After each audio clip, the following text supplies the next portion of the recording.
പണ്ട് കാലത്ത് മനുഷ്യന്മാർക്ക് രോഗങ്ങളില്ലായിരിക്കാനുള്ള കാരണം അവർ കഴിച്ചിരുന്ന ഭക്ഷണങ്ങൾ തന്നെയാണ് കേട്ടോ. ഇന്ന് നമ്മൾ ഉണ്ടാക്കാൻ പോകുന്ന നല്ലൊരു അടിപൊളി പടലങ്ങ കറിയാണ് കേട്ടോ. ഈ ഒരു സാധനവും പിന്നെ നല്ല കടുമങ്ങ അച്ചാറും ഉണ്ടെങ്കിൽ ചോറ് ഇഷ്ടം പോലെ പോകും കേട്ടോ. അപ്പോൾ നമുക്ക് ആദ്യം തന്നെ കുറച്ച് പരിപ്പ് എടുത്തിടാം. സാമ്പാർ പരിപ്പാണ് കേട്ടോ എടുക്കുന്നത്. അതിലോട്ട് കുറച്ച് വെള്ളം ഒഴിച്ചു കൊടുക്കാം. ഇത് നല്ലപോലെ അടച്ച് വെച്ച് വേവിക്കണം കേട്ടോ, പരിപ്പ് നല്ല വേവെടുക്കുന്ന വരെ. ഇപ്പം നമ്മുടെ പരിപ്പെല്ലാം നല്ലപോലെ വെന്ത് വന്നിട്ടുണ്ട്. ഇപ്പോഴും വീഡിയോ കാണുന്ന പലരും നമ്മളെ ഫോളോ ചെയ്തിട്ടില്ല കേട്ടോ. അപ്പോൾ ജസ്റ്റ് ഒന്ന് ഫോളോ ചെയ്യുക, ഈ വീഡിയോ ഒന്ന് ലൈക്ക് ചെയ്യുക, ഒന്ന് കമൻറ്റ് ചെയ്യുക. അതിനുശേഷം നമ്മളെ പടലങ്ങ ഇതേപോലെ ചെറുതായിട്ട് അരിഞ്ഞത് ഇട്ട് കൊടുക്കുക കേട്ടോ. ഇതിൻ്റെ അടുത്ത് ഇട്ട് കൊടുക്കുന്നത് തക്കാളിയാണ്. തക്കാളി നമ്മളൊരു 2 തക്കാളി എടുത്തിട്ടുണ്ട്. പിന്നെ ആവശ്യത്തിന് ഉപ്പും, നമ്മൾ കല്ലുപ്പാണ് ഇടുന്നത് കേട്ടോ. പിന്നെ മഞ്ഞൾപ്പൊടി ഒരു 1/4 ടീസ്പൂൺ മഞ്ഞൾപ്പൊടി, 1/2 ടീസ്പൂൺ മുളക് പൊടി ഇട്ട് കൊടുക്കുക. പിന്നെ കുറച്ചുകൂടി വെള്ളം ചേർക്കാം. എന്നിട്ട് നല്ലപോലെ ഒന്ന് ഇളക്കി കൊടുക്കാം കേട്ടോ. അടച്ച് വെച്ച് ഒന്ന് വേവിക്കാൻ വിടണം. അതിനുശേഷം കുറച്ച് നാളികേരം ചിരവിയത്, അതിലോട്ട് കുറച്ച് സാദാ ജീരകം, പെരിഞ്ജീരകം അല്ല കേട്ടോ.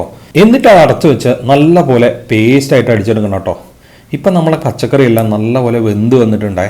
ഇനി അതിലോട്ട് ഈ നാളികേരം അടിച്ചത് അങ്ങനെ ഒഴിച്ചു കൊടുക്കാം. ഇതിൻ്റെ നമുക്ക് നല്ലപോലെ ഇളക്കി കൊടുക്കാം കേട്ടോ. ഇപ്പം തന്നെ ഇതിന് നല്ലൊരു മണമൊക്കെ വരുന്നുണ്ടേ, ആ ജീരകവും നാളികേരമൊക്കെ കൂടിയുള്ളൊരു മണം. ഇത് കഴിക്കുമ്പോൾ തന്നെ നമുക്ക് ചോറ് കഴിക്കാൻ തോന്നും. ഇനി അതിലോട്ട് നാളികേരത്തിൻ്റെ കുറച്ചുകൂടി വെള്ളം ഒഴിച്ച് കൊടുക്കാം, കാരണം നമ്മളെ കറി നല്ലപോലെ കട്ടിയാണ് കേട്ടോ. എന്നിട്ടൊന്ന് ഇളക്കി കൊടുക്കാം. അടുത്തത് കറിവേപ്പില കേട്ടോ. കറിവേപ്പില ഇതിന് നല്ലൊരു ഫ്ലേവറൊക്കെ കൊടുക്കും. എന്നിട്ട് നല്ലപോലെ ഒന്ന് ഇളക്കി കൊടുക്കുക. അടുത്ത് കുറച്ച് വെളിച്ചെണ്ണ ഒഴിച്ചു കൊടുക്കുക. ഇത് വറുത്തിടാൻ വേണ്ടിയിട്ടാണ്. അതിലോട്ട് കുറച്ച് കടുക്, പിന്നെ കുറച്ച് ഉണക്കമുളക് 2 പൊട്ടിച്ചെടുക്കണം. ഇത് നമ്മുടെ കറിയുടെ മുകളിലോട്ട് അങ്ങനെ അങ്ങ് ഒഴിച്ചു കൊടുക്കാം കേട്ടോ. ആഹാ, ഇത് കാണാൻ തന്നെ എന്ത് രസമാണെന്നറിയാം.